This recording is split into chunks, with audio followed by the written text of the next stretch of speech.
So the first question is that one of the skills that Buddhism can help develop is the ability to stay with difficult emotions and not turn away from suffering.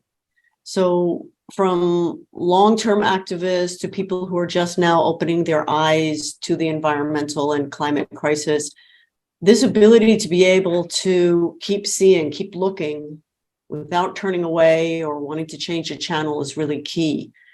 Could you explain what Buddhist teachings or meditation practices have to offer in this regard?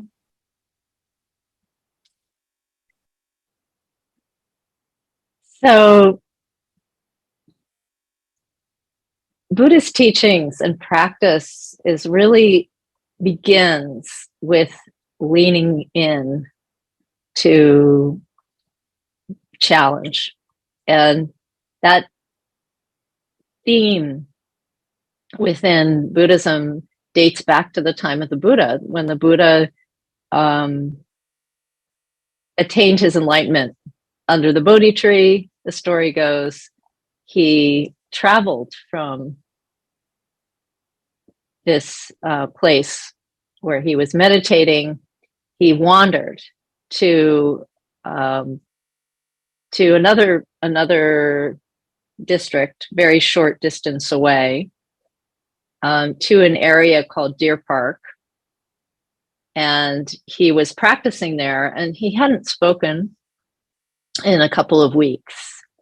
And the reason that he hadn't spoken after his awakening, after his enlightenment, is that he felt like this thing that he had experienced could not be put into words adequately.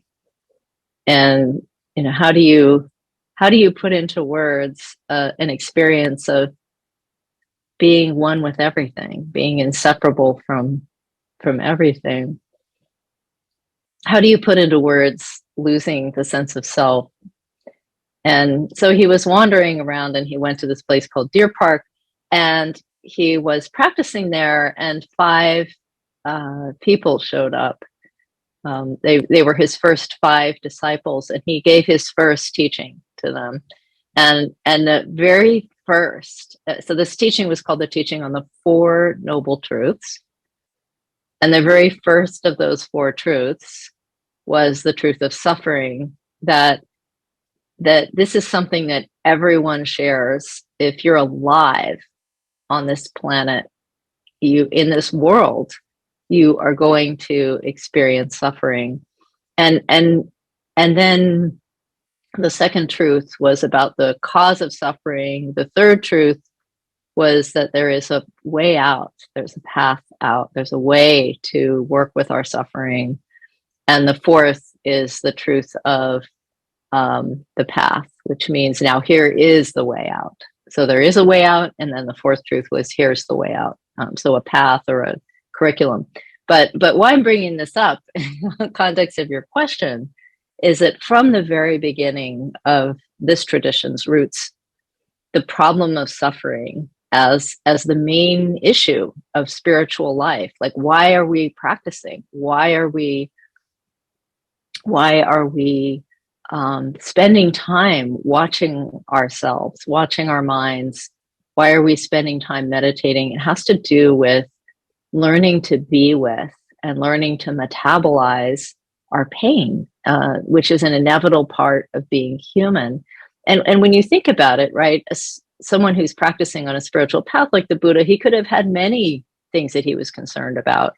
So his first concern was not a deity, it wasn't God, it was suffering. That was his first concern. So since that time, many of the practices of Buddhism, the path of Buddhism, has been about seeking ways to be with instead of leaving our discomfort behind, ways to be with and investigate our discomfort, and to actually use our discomfort as a path to greater freedom and ease. So we're talking about a path of alchemy.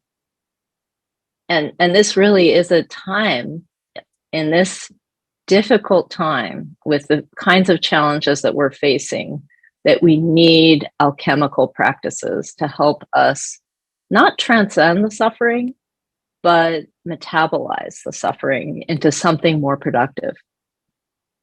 Could you say something about specifically about how Buddhist meditation can be used as a way of training in this ability to remain present when things are very, very painful? Yeah, Buddhist meditation is really about slowing down and turning our gaze from an outward directed gaze to an inward directed gaze. And when we turn our gaze from the outward direction to the inward direction, it's inevitable that we're going to see everything that's present in this body mind, including, and as we sit more and slow down more, including the layers of our suffering and our reactivity. So what happens when we practice meditation is we have to learn pretty early on that whatever is present is okay. If we weren't okay with what we were seeing early on, or at least if we couldn't tolerate what we were seeing, we would run from the meditation cushion. We'd be like, no, I had enough of this, right? So early on, and actually there was one point where my definition for meditation, I just came up with a definition. Meditation is the art of radically tolerating yourself. So I think there's something to that meditation is the art of tolerating the fullness of being human.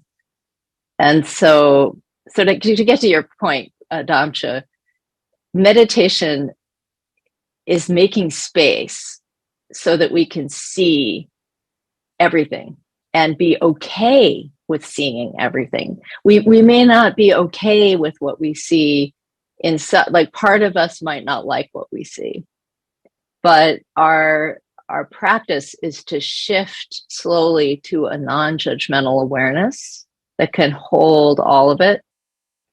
And if we can't hold it, there's no way we can metabolize it. So we have to start with just being okay with what we see so that we can actually metabolize what we see. Okay, before we pass to the next question, I'm just going to go ahead and ask you to flesh out what you mean, very specifically when you say metabolize. Mm. So when I say so I think many of us are drawn to the Dharma because we've experienced suffering. We're drawn to meditation because we are experiencing agitation, stress, maybe sorrow, maybe grief. We're seeking a space of solace. We're seeking some kind of inner cure for what we're experiencing. And I think it's very natural to initially to look for solace, right, when we're in a state of suffering. And so that was true with me. So when I was first introduced to the Dharma, when I first really dove deep with the Dharma, actually, not when I was introduced, but when I really dove deep, it had to do with the death of my mother. And my mother died very suddenly on a street in San Francisco when I was 21. And she was my best friend in the world. So I was in such a state of shock and was trying to make sense of how can this be? Wait, this is going to happen to all of us. It's going to happen to all of us. We're all going to die. And I remember walking down the street. So I'm 21. I am getting to answer your question here. I'm walking down the street and people are passing me on the street. And I was just looking at them, looking at their age and going, yeah, that one maybe 10 years. That one maybe has 10 years. Maybe that one has 20 years.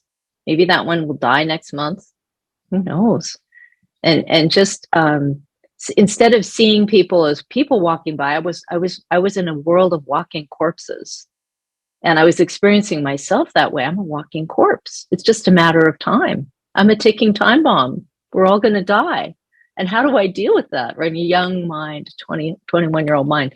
So coming to Buddhism for me was partly about trying to overcome my grief. And initially I had this idea that I'd be able to transcend this. And I loved that word back then. I remember that word, transcendence. This idea that I was on a path of transcendence, that I was going to be able to get out of this pain and this sadness and leave it all behind and be in peace and joy and never have to look at that again. That's just, here's a path that will let me experience eternal joy and peace. Yes, yes. But once I really started to engage deeply with this path, I discovered that meditation and the practice of the Dharma, more generally, the practice of the spiritual path, is not about transcending and leaving behind our suffering. It's about learning to transform our suffering into something productive. And that's very different, to transform the sufferings. That's what I mean by metabolize. So for example, instead of wallowing in my depression, so let's imagine I'm on a state, well, we all have struggle with something. Actually, anxiety is mine these days. That's sort of my klesha. Klesha means like a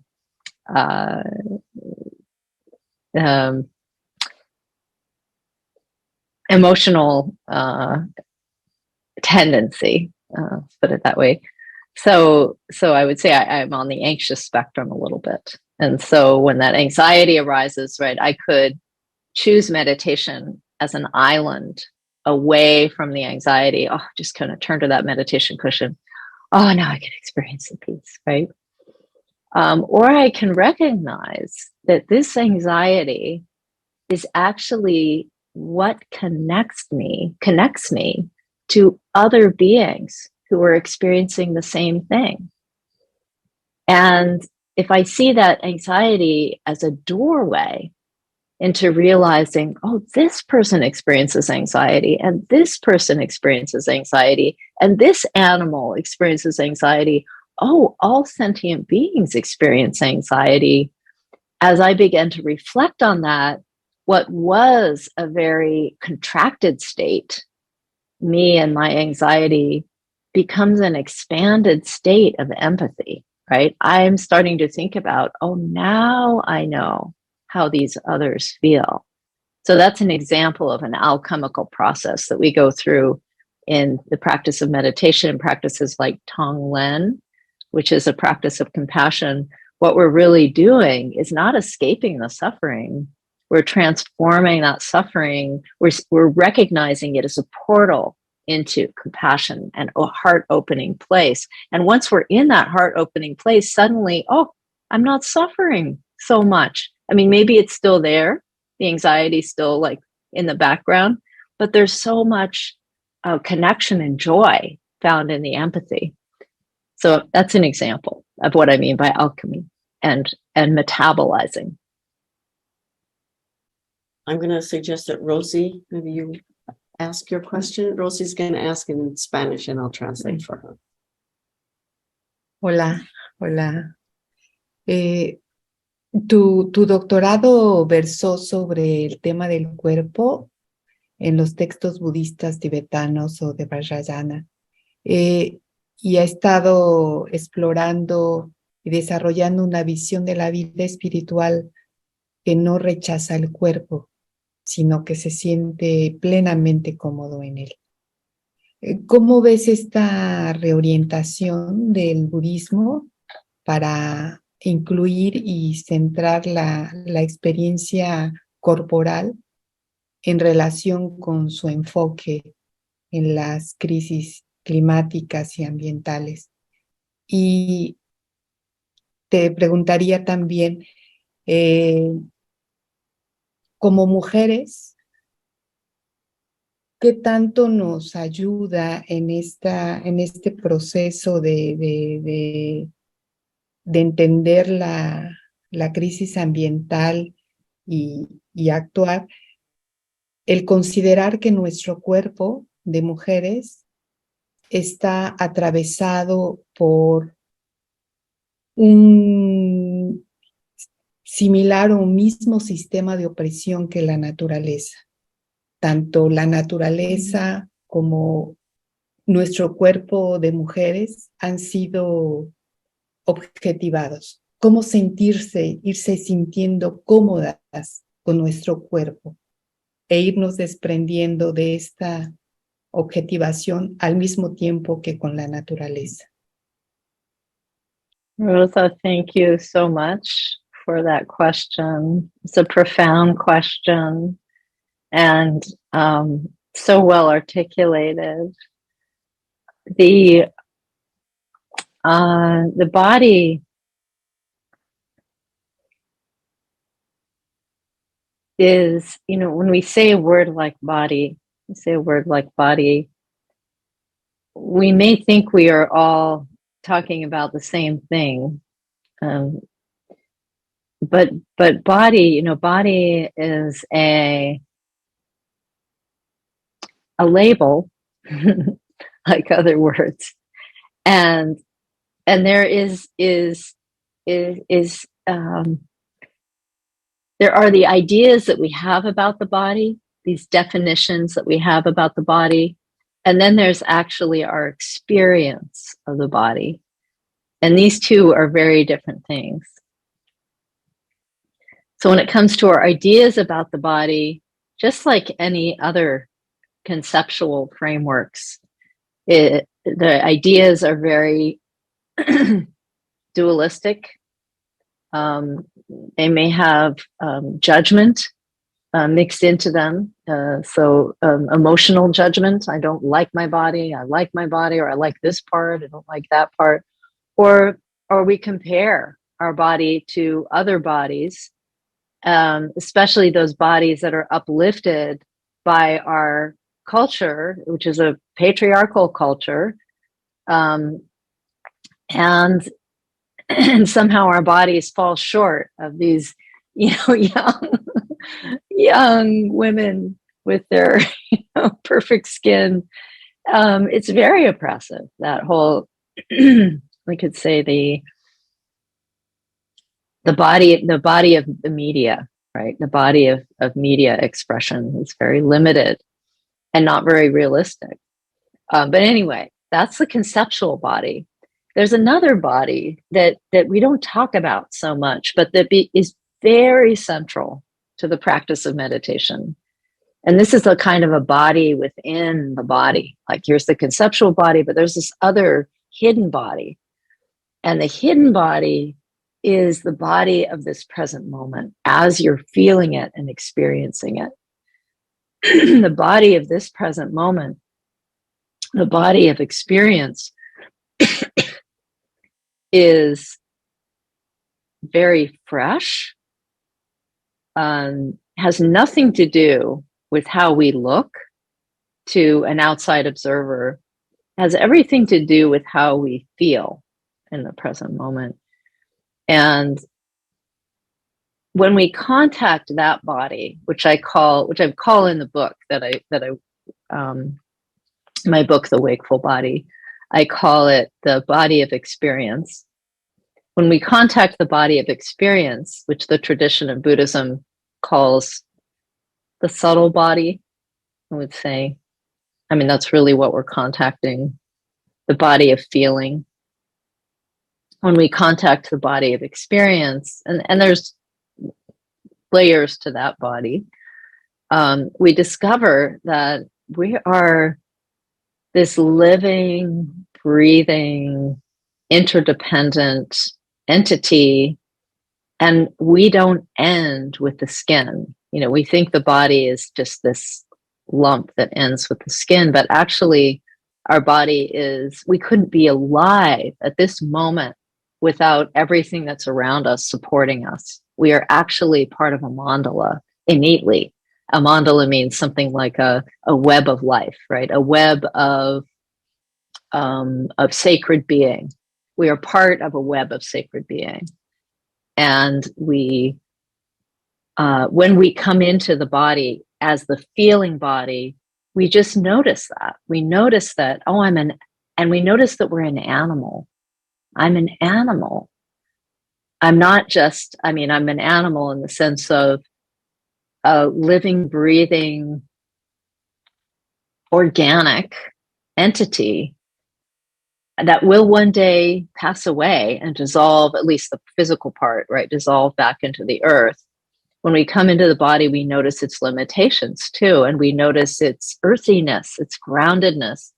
We notice that, oh, I am connected to the earth below, right? If you really come into the feeling body, that one of the first things you notice is your weight, the weight of this body, and how there's something pulling it down to the earth. It's like our home. We naturally have a home here. This is where we belong. We belong on this earth. And it's like the earth is literally calling us. The force of gravity is like this call. And so there's something about coming into that body that we develop different ways of knowing, different ways of understanding, who am I on this planet? In our culture, we're taught, I am my name, I am my job, I am my identity, I am a woman, I am a mother, I'm a sister, and it's true on a relative sense. We're all of those things, but we're also an animal, and we're also an interdependent part of this sacred web of life. And we're also born of the earth, and we are married to the earth. These are other truths about who we are that we discover in the context of meditation. So I think being in that experiential body and beginning to recognize the ephemeral part of the conceptual body, how it's really just a framework that we've developed that has very little to do with what is real. The more we notice that, the closer we get to the earth. And the closer we get, I think, also somewhat to this feminine place of procreation, and recognizing that there is a kind of a world that is coming out of this experiential body, it being born every moment, that is profoundly stable and about which we can become curious. And that's what the book is largely about. That's where my practice has gone these days.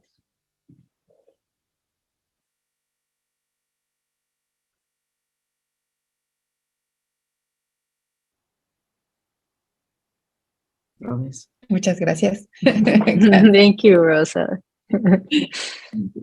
So, since we all are sharing the need for happiness and not to suffer, and that I'm sharing this need with others in a country like Mexico, and similarly in other countries across Latin America or in Africa, how can we, as Latinas, assure that our focus on our own emotional response does not end up reinforcing the same anthropocentric or androcentric or me-centric paradigm that has led to these environmental crises?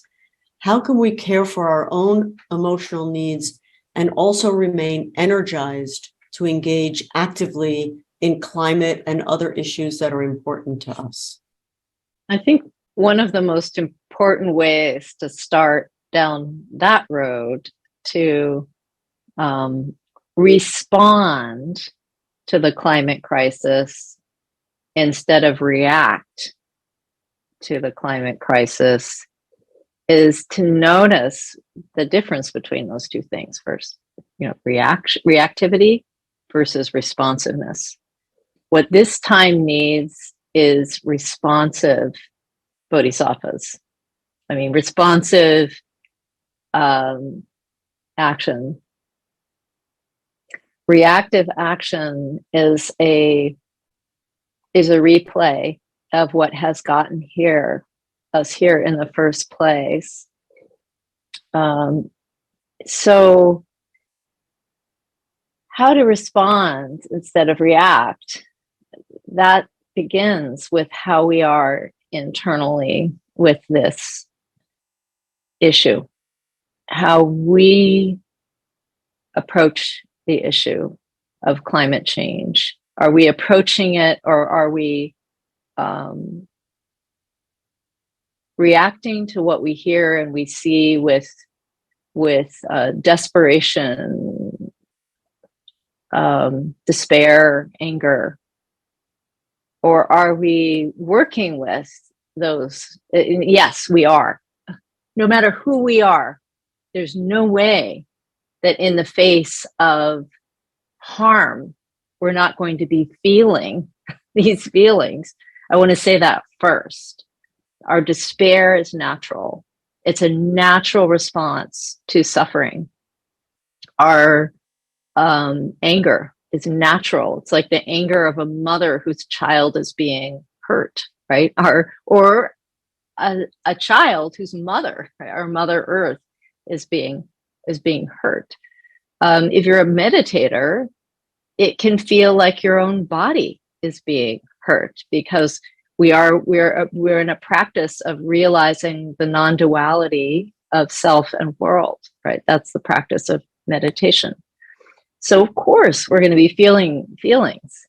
That's natural, and we have to start with acknowledging that and being accepting of those feelings as the first step of transforming them.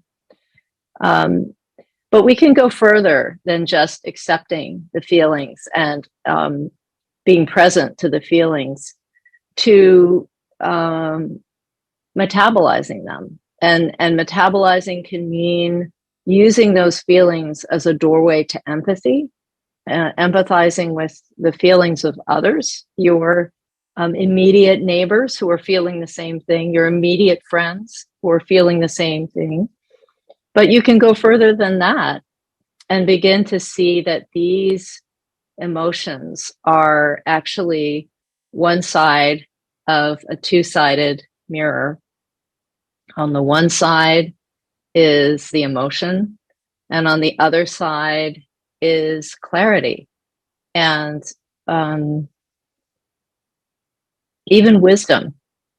And to see that other side of the mirror of your emotional self takes some work and takes some practice. And that's what we're doing in the practice of meditation. So I would say it's really important for us in the Anthropocene, in this particular time when human action is threatening the existence of many sentient beings, all these species, and ourselves, is to, as much as we can, enter into intimacy with the truth of that,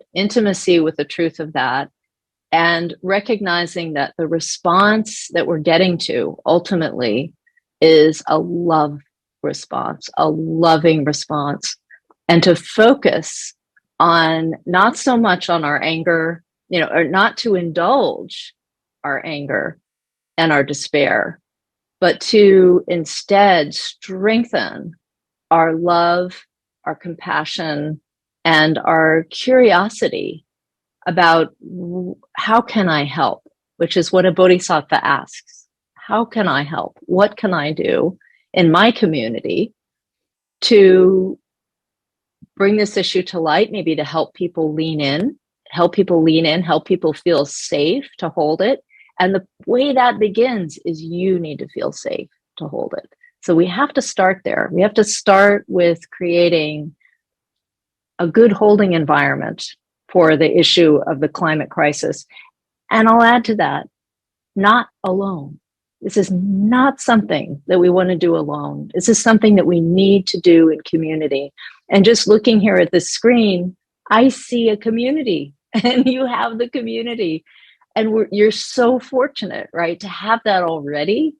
Many people feel very isolated with this issue, off in the world, not knowing where to turn. But when you have a community and when you have leadership that is interested in moving forward in the conversation of this issue, you are held. And that's really important. I would say, in our training that we do at Wonderwell, here where I am at the moment, at Wonderwell Mountain Refuge, we do a Green Dharma retreat every year. And in the Green Dharma retreat, one of the things that we emphasize this metabolizing on the inside and then metabolizing within the community. And those two things really have to both be present for us to really make an impact with our voice in this issue. Because, one person alone, it's a struggle. You have one friend, much less of a struggle. I think we're pretty good on time, so I think I want to just jump in and ask you, could you elaborate on how you encourage people to metabolize in community, how the collective metabolism plays out in your vision? We use a practice called counsel. And counsel practice was originally a Native American practice, but now it's been refined, codified, and extended into many communities, including the Buddhist community. And the practice of counsel is a non-hierarchical circle of people. It has to be small, between 8 and 12, or even between 5 and 12 people. And in that small circle, no more than 12, you can drop. You either can drop nothing, which means it's a spontaneous circle. But if you're working with a particular issue like climate change, you can drop a question into the circle, like,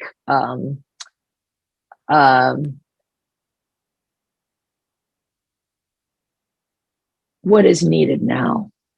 With the understanding that what we're talking about is the world's response to climate change, or our communal response to climate change. So that it could be a very simple question, like, what is needed now?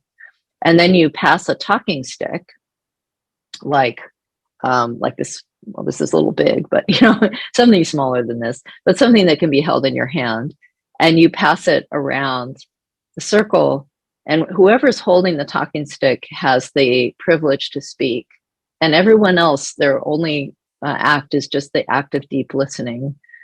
And when you have that kind of non-hierarchical communal circle, this practice of counsel, what happens is there's a wisdom that rises up from the group. So it doesn't come from any one person, and none of the voices are considered more important than any of the other voices. It comes from the entire group, this rising up. And the council needs a facilitator, ideally. And the facilitator knows there are rules for council, like you don't cross-talk, you don't try to fix what someone's saying, right? So the facilitator lays out the framework of, the rules are very, very short. It's just like five principles or something that the facilitator shares. And then if for some reason in the process of counsel, someone starts overstepping beyond that, which can imbalance the energy in the circle, then the facilitator can just help step in and just kind of, keep things on track. But other than that, there's no authority within the circle. So I'm curious to hear how you would respond to something that we hear fairly often from people, that social justice causes are externally focused, and that a Buddhist practitioner needs to have an inward focus, or that the world can only change when we've changed ourselves. And so that's where we as spiritual practitioners need to focus. And from there is where we make our contribution. So how do you respond to people who present this vision of what Buddhist practice is supposed to be? From my perspective, we're on the path in this tradition. We're on the path of the Bodhisattva. And the definition of a Bodhisattva is a spiritual mensch. A spiritual mensch is like mensch is a word in Yiddish that just means like a good person, right? We're on the path of the santos, maybe, right? Santos? And so on that path, there's two kinds of bodhicitta. There's two kinds of practice. One is the practice of aspiration and inner development, and the other is the practice of enactment, outer action. You have to have both to be actually a functioning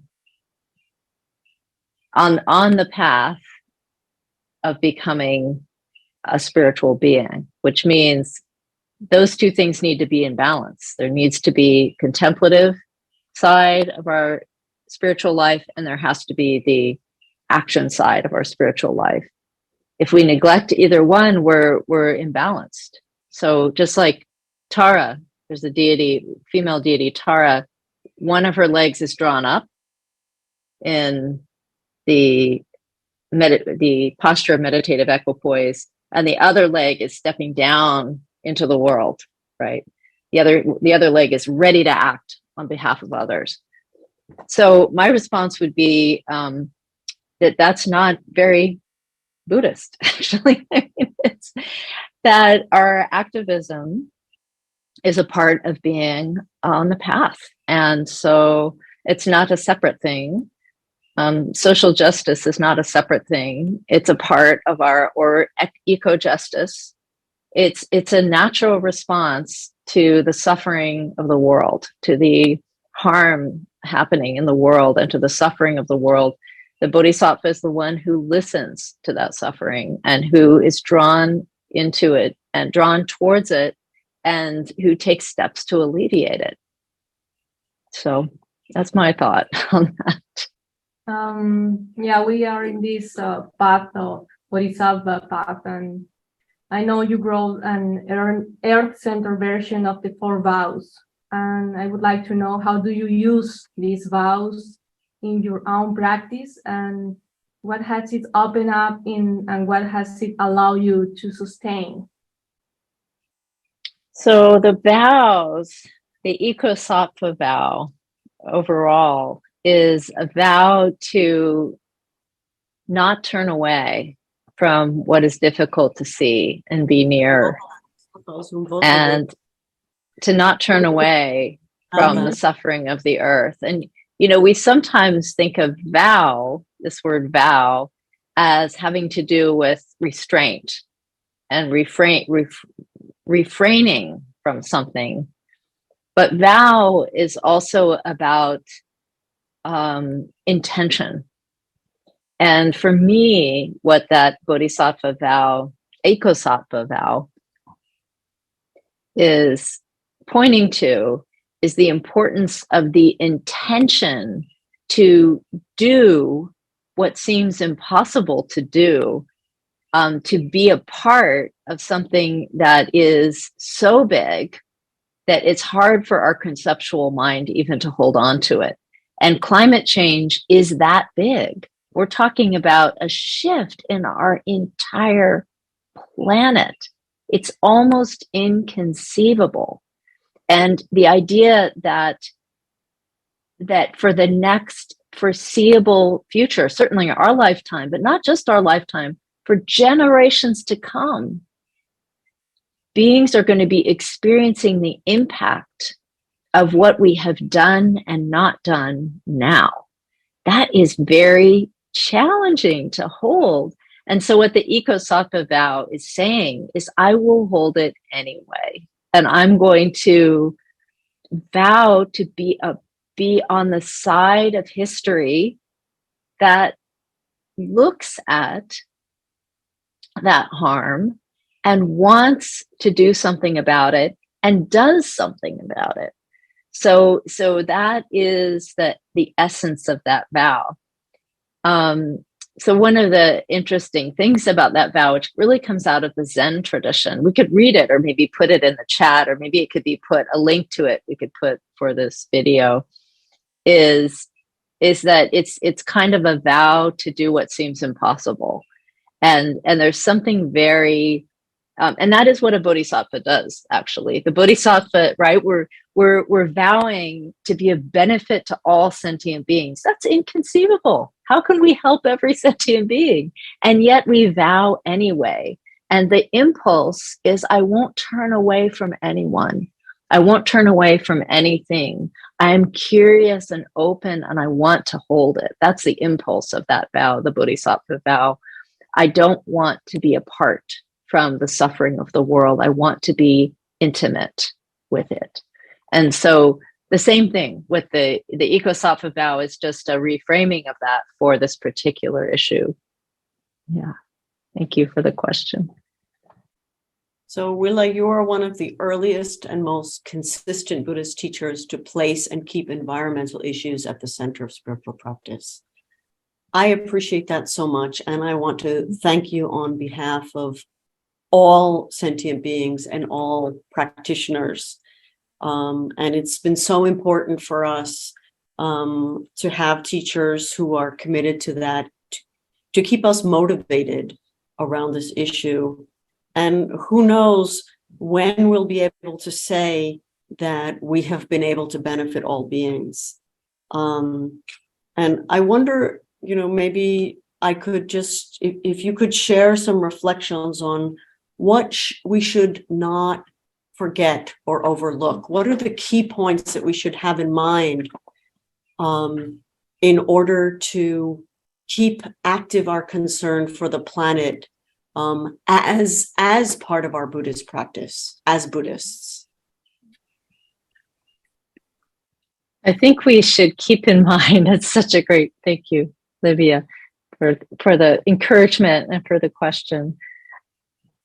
I think we should keep in mind that setbacks are just the nature of being a compassionate person who's committed to living a compassionate life, right? Setbacks is just a part of the path. It's part of it. And I like to reflect sometimes on this origin story of Avalokiteshvara, of the 1,000-armed, 1,000-eyed emanation of this bodhisattva of compassion, Avalokiteshvara. And the origin story of Avalokiteshvara with the 1,000-armed form, the 1,000-eyed form, is that the 2-eyed form, 2 eyes and 2 arms, was in one of his lifetimes, or her lifetimes, or their lifetimes, was looking around at, spending their lifetime motivated to help others, curious about and wanting to help others. And then one day just looked around. The story goes, he was like on top of a mountain, looking around and seeing that he'd been spending lifetimes trying to help others, and that nothing had really changed. So he's looking around, he's like, wait, it seems like there's just as much suffering in the world as there was 3 or 4 lifetimes ago, right? Or, think of this allegorically, right? We look back on our own life and it seems like we've been trying to be of benefit, maybe in our family or in our community. And it seems like there's just as much trouble as there was a few years ago, right? So you think of it allegorically. So he's up there, he's looking around, he's like, there's no less suffering than there was before. And the story goes, he entered into this state of profound despair. He fell apart, and he literally, in the story, falls apart. His entire body, he's so despairing, his entire body shatters into 1,000 pieces. And then the story goes that his teacher, the Buddha Amitabha, comes along and reassembles him. And when he's reassembled, he has 1,000 eyes and 1,000 arms. And his benefit for beings is 1,000 times more powerful. And so I like to reflect on this story because, first of all, it means that if we're feeling discouraged and despairing, looking around at the world suffering, that's a very natural and normal part of our bodhisattva path. There are going to be moments when we fall apart, when we feel like we're just going to fall apart, and we fall apart. There are going to be setbacks. And after we've fallen apart, after we've gone through our dark night of the soul, if you will, like that was kind of his dark night of the soul, we're going to be more powerful when we emerge from those difficult experiences, because we've actually touched the darkness. And when we've really touched the darkness, we can help others through the darkness. And so we become more powerful, but by virtue of our falling apart. Yeah.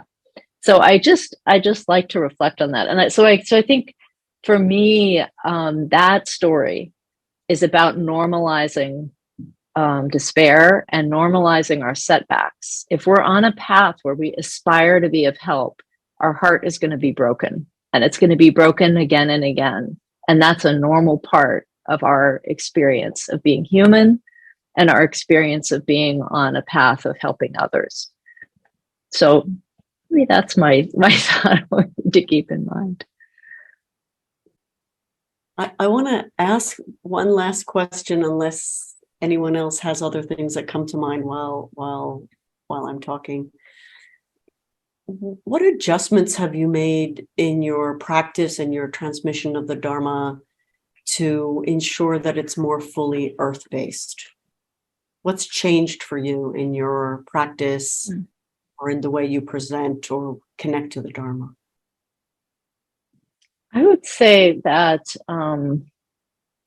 my deeper engagement with somatic mindfulness, with paying attention to the body in practice, has moved me closer to a sense of love for and communion with the earth, naturally, because we live in this earth body.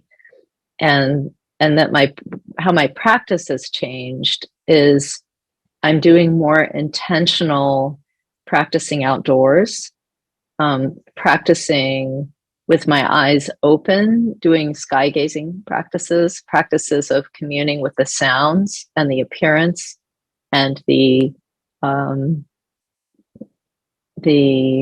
wild spaces, the sound and the appearance of wildness. Working with trees, meditating at the base of a tree is one of my favorite places to practice, or just doing eye-open meditation in the style of Tibetan practice, where we're practicing in Mahamudra practices and in Dzogchen practices, we practice with the eyes open, and doing those with a wildscape in front of my eyes. So actually turning myself to look at, if I were meditating right now, I would turn my eyes out there, right? And then practice like that. So that's one way my practice has changed, is towards what I call a rewilding practice, a practice of becoming more intimate with the sounds and the open spaces of wild landscapes as a part of my own cultivation of that intimacy and love for what is beautiful and needs protecting on this planet. So that's my own practice. My practice has become a practice of rewilding, that is informed by a Buddhist perspective or Buddhist view, informed by a Dzogchen view in particular, which is this, Dzogchen means something like the great wholeness. So the great wholeness, it's a practice of non-dual awareness. Non-dual awareness. So that's where my practice has gone, and doing that in a way that is very grounded in the body and very connected to the wild spaces. So that's how my practice has evolved lately, or changed, or grown, or it's in that direction. And then the second part to your question. Sorry, what have you left behind or sought to de-emphasize or sought to reframe in the previous ways, in the way that you received the Dharma, for example, or the way that you were transmitting it originally? What does it mean to be in a tradition where we're taking refuge in Buddha, Dharma, Sangha as our sort of most foundational practice? So I've started to think more critically about that. And I don't mean critically as in it's wrong, because I do it all the time, take refuge in Buddha, Dharma, Sangha. It's a beautiful practice. But what would it be like if we lived in a world where we expanded the notion of what that means and started to take the human out of the center of things? And we're practicing in a somewhat anthropomorphized tradition, in the sense that for example, in the center of our shrine, there's a human body, right? The human body of the Buddha, or a human-like body, Chenrezig, Guru Rinpoche, Tara, whatever. What if the wild space was in the middle of the shrine, and we were taking refuge in the wild spaces and seeing them as sacred? What if we were putting the animals and the plants at the center and bowing down to them? When we bow to something, when we go to something for solace, when we imbue something with sacredness, that's a powerful act. And when we do it as a community, it's a powerful act. So I've started to think about, what does it mean to expand the idea of what we're taking refuge in and what we're centering, expand it to include the wild spaces explicitly, not just sort of implicitly, but explicitly. I take refuge in Gaia. I take refuge in the planet. I take refuge in the animals and the plants and the living things. I take refuge in them, and I turn to them as sacred teachers, to add that to our refuge. Now, it doesn't mean we have to jettison the traditional refuge, but let's add it and expand. What does that do? And so I've been doing that because I've had that question. For me, what it does is it makes me think more deeply about where I'm channeling my energy and where I'm putting my attention. If my attention is all going towards the human and the human world, it's the human world that has caused this crisis. So maybe what needs attention right now is the non-human world. Maybe what needs our devotion is the non-human world. So that's how my teaching and my orientation and direction has been shifting, is towards recentering the wild and recentering the animal life, recentering the plant life, and giving it a space in our temple, giving it a space in our mandala, giving it a space in our sangha, giving it a space in our chanting and our ritual. So that's what we're working on right now. And I think it's completely a work in progress. It's not like we've figured out exactly how that will all play out, but we're doing it. We're starting to do that. Nosotros también. Una pregunta. One question. Nos has planteado que es importante reconectar con la naturaleza, crear esta intimidad con nuestro entorno.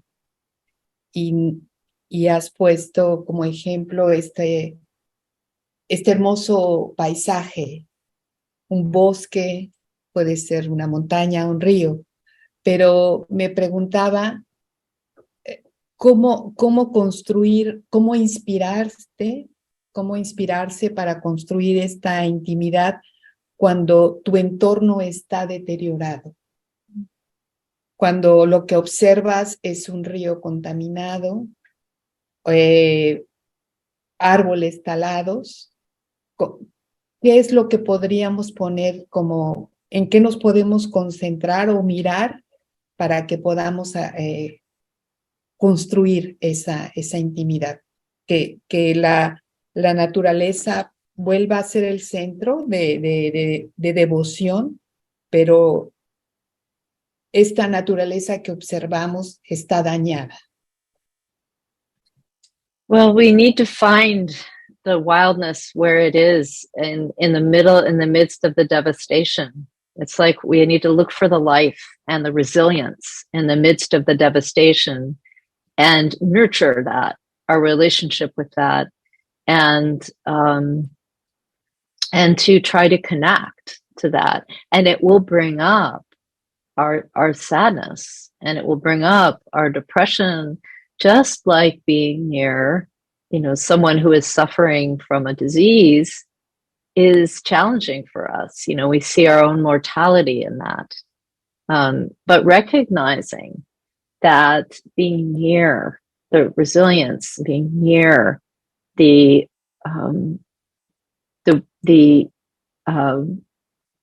wildness where we can find it, can become this profound practice of developing peace within the chaos and the devastation. And really that is the most advanced practice we could possibly do, is being still in the middle of the fire and being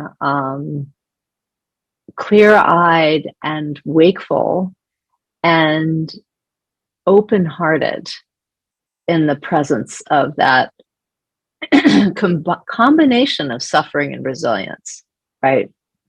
That combination of suffering and resilience, holding space for it. So just to do that, I want to point out as a radical act. That's a radical act because it's not where most people are comfortable. And so if we can get comfortable doing that, we can help others become comfortable with that too.